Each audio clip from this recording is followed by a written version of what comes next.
ખેડૂતનું આંદોલન જ્યારે થઈ રહ્યું હોય માત્ર ને માત્ર એક ન્યાય માટે થઈને, બહુ નાની વાત છે, કરવું હોય કોઈને તો આવી નાની વાત છે, એના માટે થઈને આટલું માણસ ભેગું થાય છે. આટલા માણસો જો ન્યાય ન મળે તો એક માણસનું શું થાય તમે વિચાર કરો. આટલો માણસ ભેગું થાય જો ન્યાય ન મળે તો મારા જેવો તમારા જો એકલો માણસ ન્યાય માગવા જાય તો મળે ખરો ન્યાય? ન મળે.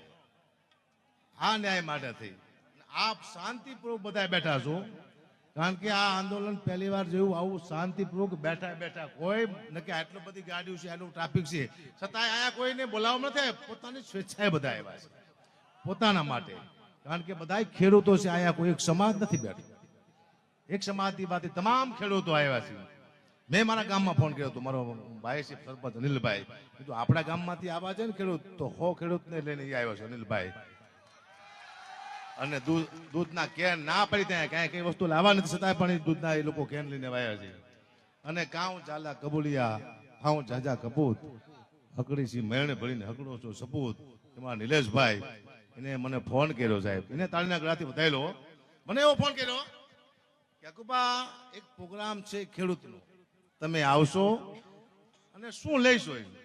મેં તું 4 મહિના પહેલા હું બોલ્યો હતો કે આ એક પ્રોગ્રામ નહીં, આવા ગુજરાતમાં ખેડૂતના કદાચ 50 પ્રોગ્રામ થાય તો મારે 1 રૂપિયો જોતો નથી. હવે તમને એ વાત કરું, તમે આયા બેઠા છો, તમારી પાસે જમીન છે એટલે તમે આવ્યા છો માગ માટે. મારી પાસે જમીન છે ને તો હું શું લેવા આવ્યો છું? હું તમારા માટે આવ્યો છું. એવી કોમેન્ટ આવી હતી બે કે મતલબ વિના કોઈ આવે નહીં, આવું કહેવામાં આવ્યું. હવે 3 પ્રકારના મતલબ હોય મારામાં, તો હું આવું. એક તો ફેમસ થવા માટે, એ તો હું શું જ તે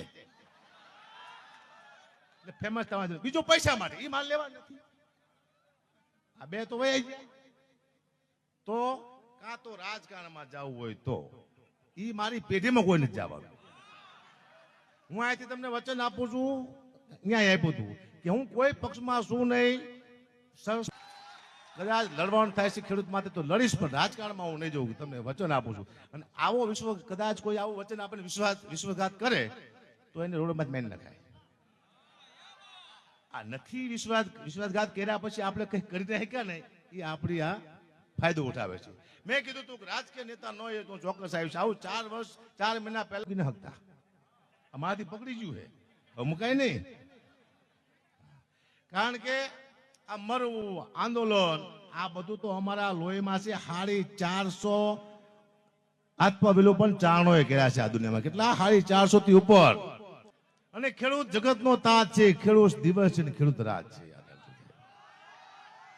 રાત પડે અને તમારી થાળીમાં એક રોટલો આવે ત્યારે તમારે એમાં ખેડૂતના દર્શન કરવા પડે. મારી પાસે જમીન નથી પણ હું એટલું માનું છું ખેડૂતના કૃપાથી મારા બાળકો જમે છે અને ભૂખ લાગે ત્યારે ખાઈ શકે છે અને જીવી શકે છે. માત્ર કૃપા આવે તો ખેડૂત નહીં છે સાહેબ.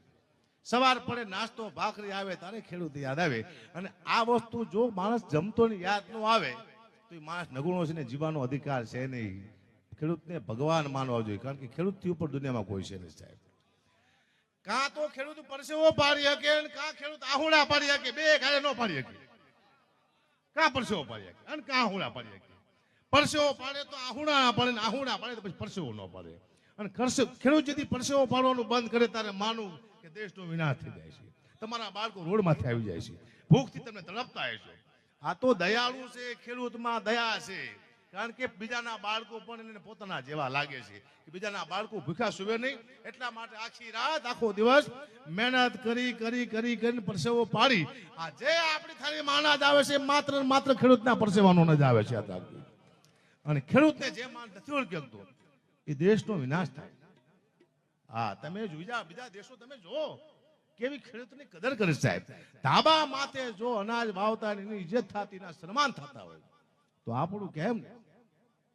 પણ આ આંદોલન એક વિનંતી હું અહીંયા બેઠા બેઠા સરકારને કરું છું કે 2 હાથ જોડીને કોઈ અપેક્ષા વિના, કોઈ સ્વાર્થ મારો આ નથી, કોઈ સ્વાર્થ નથી, કે ખેડૂતની જે કઈ માંગ છે આ પૂરી કરવાની કોશિશ કરો. આવી હું સરકારને અહીંયાથી વિનંતી કરું છું, કારણ કે સત્તાને આપણે વિનંતી કરી શકીએ, વિનંતી કરું છું. અને મારા બાપુએ 700 વીઘા જમીન વેચી નાખી નહીં, હવે મને ખબર પડી. એમને ખબર હતી થાંભલો આવશે મારો દીકરો. અને 700 વીઘામાં થાંભલા આવે એટલે હું તો મરી જ જઉં ને. હવે જમીન તો છે, થાંભલો મારી માથે મૂકે થાય. એક જ વ્યક્તિ આટલા બધા ખેડૂતને ભારે પડે છે, દુઃખની વાત છે. એક વ્યક્તિ. શું કામ? આ પહેલી વાર કોઈ રાજનેતા નથી એટલે મને આંદોલન ગમ્યું, કારણ કે કોઈ પણ નેતા તમારી દિશા ભટકાવી દે સાહેબ. તમને એટલું બધું મોટું ઊભું કર્યું હોય અને એક જ સેકન્ડમાં તમને તમારી દિશા ભટકાવી દે. નિલેશભાઈ, આ બરોબર થઈ રહ્યું છે અને આવું આવું જ કરવાનું છે આખી જિંદગી આપણે. શું એકતા? આવા આંદોલન રોજ કરે તો મળી જાય ને આપણે ભાઈ.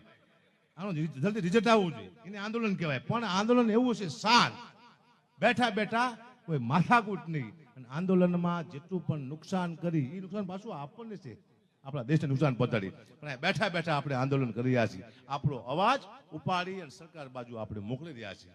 સરકારની ફરજમાં આવે છે કે લાખો અવાજ ભેગા થાય ત્યારે એમ માનવું કે ભગવાન સાંભળે છે. લાખો અવાજ ભેગા થાય એટલે ભગવાનને પણ નીચું આવવું પડે છે. તો સરકારને તો આવવું જ પડે ને આપણી માટે ભાઈ. ભગવાન નીચે આવી જતો હોય લાખો અવાજથી. આ તો લાખો અવાજ થાય છે ગુજરાતમાં. તો સરકારને વિનંતી કરું છું કે આપ ચોક્કસ ખેડૂતોની માંગ, જે એમના તકલીફ છે, જે એમના મુદ્દા છે એ પૂરા કરો. કારણ કે હવે ખેડૂત પૂરા થવાની તૈયારીમાં છે. એક ખેડૂતમાં છે ઓછામાં ઓછું 5 લાખનું દેણું છે, એ મને ખબર છે. એક ખેડૂતમાં ઓછામાં ઓછું. આમાં કઈ આપણે કમી લેતા નથી. 28 રૂપિયાનું જીરું હોય, જેવું કાઢો તો માજુ 1800 થઈ જાય. હું ખેડૂત નથી, પણ ખેડૂતનો છોકરો તો શું જ તે. 700 વીઘા જમીન મૂકી જાય. મારા બાપ દાદા મને કઈ શીખડાયું છે ને, શીખડાયું જ હોય. આ લોહીમાં આવે જ તે. એટલે હું જાણું છું થોડું ઘણું, એમ નથી. શું ખાતરના ભાવ છે, માવઠા થાય છે ને વરસાદ થાય છે, એ પાછું કોઈને ખબર જ નથી કેટલું નુકસાન ખેડૂત ભોગવે છે. 2 લાખ રૂપિયા લીધી હોય લોન, પાછું 12 મહિના ફરતીને ભરવા જવાની, વ્યાજમાં પૈસા લઈ લાવો ભરવી છે. માફ ન કરતું કોઈ આપણા પૈસા. 4 દિવસથી સાધુ સંતો પણ આ સાધુ સંતો તારે કરે શોધાવો કે આમને ચા ખેતર ખેડવાય આવ્યા છે ને, એ આપણી માટે આવ્યા છે. આપ સૌએ એક સાથે મળીને અવાજ ઉપાડી છે, એનું ચોક્કસ ન્યાય મળશે. એક સમાજનું મેં નામ લીધું અહીંયા. શું લેવા? આ સમાજનો પ્રોગ્રામ જ નથી, આ પ્રોગ્રામ ખેડૂતોનો છે. 18 વણા બેઠી છે, તમે જુઓ. એક સમાજનો પ્રોગ્રામ નથી ને કે હમણાં બોલો માંડું કે આ બેઠા છે ને આ બેઠા ને આ બેઠા છે. નહીં, આ પ્રોગ્રામ ખેડૂતનો છે. મને એટલે યાદ છે. મારા અહીંયા કોઈનું નામ ન બોલાય, અહીંયા કોઈ જ્ઞાતિ વિશે ના બોલાય, કારણ કે માત્ર આ પ્રોગ્રામ ખેડૂતનો છે. અને ખેડૂતમાં જો જ્ઞાતિ આવી જાય તો આ આંદોલન ફેલ થઈ જાય સાહેબ. આંદોલન ફેલ નહીં કરવા માટે આપણે એક જ નારો રાખવાનો, માત્ર ખેડૂત. અને 700 વીઘાનો માલિક હતો, એ તમે મને જેવો તો માનશો ને. આ તો મારા બાપાનું કામ શું હતું, કોઈ પણ વસ્તુ વેચી નાખતા. મારા બાપુ ગમે એ વસ્તુ વેચી નાખી, એને ટેવ પડી જતી વેચવાની. એ તો મરી ગયા ને કે મને વેચી નાખવાના હતા. મરી ગયા, હું બચી ગયો, બાપુ ઉપડી ગયા. જાઓ. હમણાં મારા દીકરાએ મને કીધું, મને કે પપ્પા મને મકાનની બાજુમાં મેદાન કરી આપો ને. કીધું કેમ? એ કે મારે ક્રિકેટ રમવું છે. કીધું બેટા તને ખબર છે આપણા બાપુ મેદાન કરીને ગયા છે? આપણા બાપુ મેદાન કરીને ગયા છે. આપણે માન બેટા મકાન કર્યા છે. ઓલા બેન મને કહેતા કે અકબા તમને ડર છે ગાજલબેન? કીધું ના. કેમ? કીધું મારે પાસે કોઈ ધંધો જ નથી. ધંધો હોય તો કોઈક લઈ લે ને આપણો. નથી પેટ્રોલ પંપ, નથી દુકાન, કોઈ ધંધો તો હોય નથી.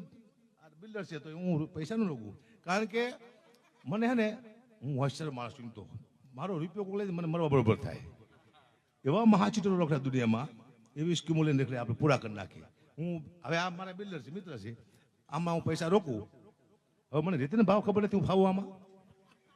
સિમેન્ટના ભાવ નો ધંધો કરાય. આપણે શું કરાય? શાંતિથી ખાય એટલું કરીને હોઈ જવાય, માપે બરોબર. ખેડૂત પોથીને લાઈક, શેર અને સબસ્ક્રાઇબ કરો.